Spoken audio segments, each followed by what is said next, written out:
Pinag-iisipan kong mabuti lahat. Ayoko nang patalos-talos. Mahirap na. Bastang alam ko lang ay masaya ako pag siya yung tipong bahala na makasama lang siya. Kahit di sigurado at hindi matansya, ang nararamdaman ko para sa kanya. Baka sakali lang naman na ang paghahanap ko ay tapos na. Pag siya, pag siguro nagkataon, siya pang mahihirapang babaan ako sa phone.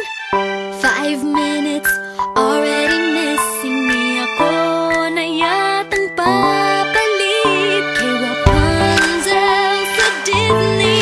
Oy. Aray, Shay, yung buko, ano ba? Feeling. Hindi ko kailangan ng ligaw-ligaw. Para saan pa yun? Kung sa umpisa lang magaling, alam mo yung ganun.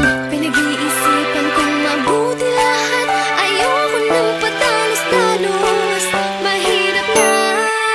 Bastang alam ko lang ay masaya ako pag siya yung tipong bahala na makasama lang siya.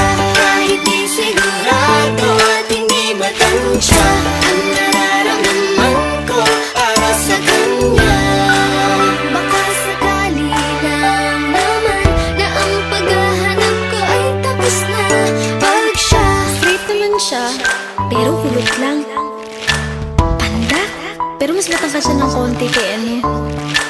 Malaki butas ng ilong, pero at least nakakahinga siya. Cute na mukha siyang pet tarsier. Buti na lang mahilig ako sa unggoy.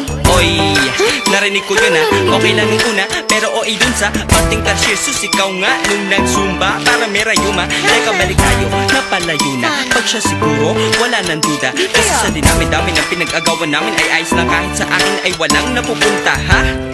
Ano ang nangyari? Bakit ko naisip yun? Buti din nasabi. Ano man ang direksyon, ang importante pag siya ang kasama, masaya ang biyahe. What? Bastang